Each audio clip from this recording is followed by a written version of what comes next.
Yes. Mambo. Yes. Niambie. Ushafika? Umeshafika? Mahali penye nilikuambia hapo mbele ya supermarket. Pale kwa supermarket kuna jamaa hapo nyuma anauza soda na maji, ako na kioski hapo. Umemwona?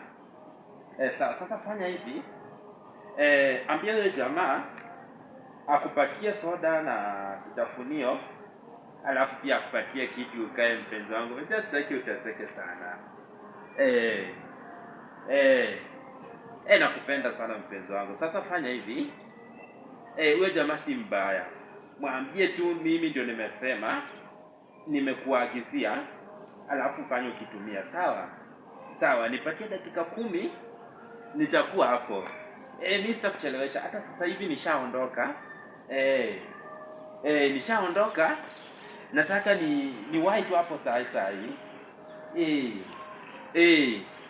Ya, sawa, nakupenda. Nakupenda sana. Okay.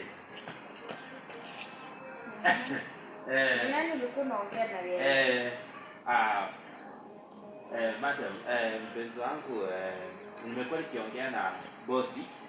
Anasema nataka kunipatia promotion ya kazi. Boss, unamuita sweetheart?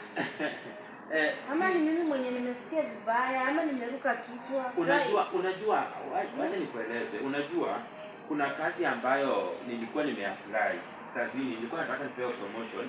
Kwa hiyo ameniambia report yangu kwa tayari niende nikague saa hii. Amekwambia jina ilhali hadi unamuitia soda. Unasema wampatie soda pale. Hapana, unajua tunapoenda katika kikao, tunaenda kukaa kwa kikao na ile kikao inaweza kukaliwa na kwa muda mrefu. Kwa hivyo hii ni soda ambayo tunapeana order ikuje kwa ajili ya ile kikao. Watu wanakunywa wakati wanajadiliana mambo yao. Darling, just tell me the truth. Umejua nimekumbuka. Wacha niende kwanza niokoe kazi, ndio nirudi nikueleze kwa sababu huwezi nielewa sana. Kazi gani hiyo? Sawa, mpenzi, fanya hivi.